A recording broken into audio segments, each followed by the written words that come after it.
What really inspired me into getting into knives was I used to do lots of serious stuff, still do outdoorsy stuff all the time, and was buying different knives and finding that they wouldn't hold an edge, or the ergonomics of them wouldn't feel right in my hand. The sheath didn't feel comfortable on my belt and so on. So I decided I was a machinist at the time, and that I would try to do something similar but better on my own. And I bought this book called How to Make Knives by David Boy.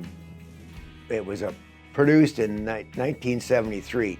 Total archaic stuff of cutting blades out of buzzsaw blades and all sorts of crazy stuff. And I did it, and I actually made about 15, 20 knives and traded things for them, and actually people liked them. So I kept on going a little deeper, and I was tree planting, called reforestation, in the mountains where we live in Alberta. And I had a couple days off, and I was in this store, and there was a magazine called Knives Illustrated, and it showed guys making a living making knives. And I thought, that's freaking cool. I'm gonna do that. I think I can make a living making knives, because I sold all these or traded for them, so I'm gonna proceed in this. And I kept on going, and that was 31 years ago. Things that really influence me today in design are marine shapes, especially sharks. It's my logo, and anything I do tends to have the look of, in some way, shape, or form, of a shark. This particular knife looks like a shark in a sort of like an aggressive pose, where his pectoral fins drop down, and it's just an aggressive looking shape to me. The blades always have a tendency to have a shark look to them as well. What I find brings these knives to a higher end dollar value and everything, first and foremost, is the design. If it doesn't look cool, who wants it? Second, the slight elements that are just over the top, if you tend to know knives and so on, would be, as an example, that 6-gun pivot.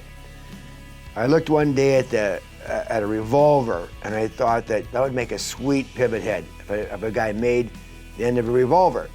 So I got going with the machine shop and stuff, and we designed it, drew it up, and every time now, each one of these 6-gun pivots that I use I have a part of the making of it on a machine at a machine shop. I'd make a bunch of them at one time, of course. These backspacers, these floating backspacers, I didn't invent that, but I think I do it, and it looks sweet. I mean, other guys, I'm gonna pull my chain on that. I really like the way my backspacers turn out. And the clips, each knife gets its own clip design, and they flow, and even the clips, they have I'm almost thinking you could make a bigger clip like that, attach a fish hook to the bottom of it, and put a line through the front where those screws go and cast it, and you could catch a fish on that, because it looks like a fish hook to me. So it's important to have things that they're subtle, but like a recurve blade, as an example. A recurve blade, if you put a recurve blade down and a straight bottomed blade, people will gravitate to the recurve, not really knowing why. It's just a cooler shape, and they'll pick it up, and you'll ask them, why didn't you pick up the blade that had the straight cut edge? And they go, geez, I don't really know. And then you go, I'll tell you why, because that recurve made your eye think that was a sexier knife or a cooler design. That's why you picked it up. And in design, when you make a car, it costs the same amount of money to make a turd as it does to make a sweet car.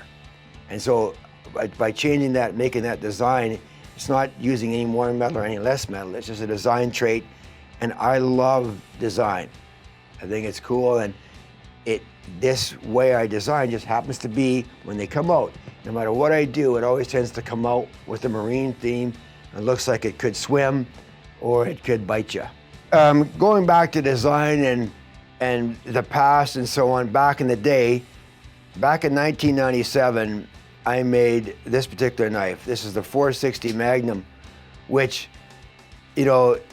every single bit of this, with the exception of the screws, I built in my particular shop, and it wasn't a very advanced shop at the time or nothing.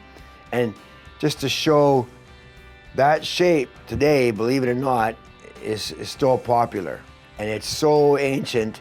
Chisel ground spear point. Like, who does a chisel ground spear point? That's not really done anymore, but it just shows that I was trying to innovate back in the day and do something different that wasn't on the market. And this shape was very, very popular back then. Today, going back to the new hybrid, this one now, even though you can still see there's a bit of there's a shark, a marine theme into this, as well as this one. This one being a lot, I think, a more polished design and actually a better shape. But it's surprising though, I'll show people this style of stuff and they say, you know, I like the 1997 version better than the 2018. So, which is great. That means that your designing is not going out of style. You're not fading, you're still innovative, you're still there, and I can bring back a 1997 design, put these materials on it, and it would be a new model. Because the people that are in it now have never ever seen this. The new collectors have never seen a knife that I made back in 1997. The materials that I use today and that I like to use are mostly the highest end materials that are available, meaning that the best Damascuses, the highest end pearls, Damascus, Mastodon ivory, any of the thing that makes the knife over the top, classiness wise. I've gone a different direction. I've taken those shapes and now I'm juicing them with the best materials there is. With knives in general now, there's a distinctive line. There's the knives that people buy to invest in, that they want the most expensive materials to show people that what can be done and what a $2,000, $2,500 knife actually will looks like, and then this is it. A lot of people can't grasp the concept of why anybody would want to buy a knife for $2,000 and up. But it's the same with cars or anything. Like, why would you buy a Ferrari when you can buy a Prius? Sorry, I can't hold it on.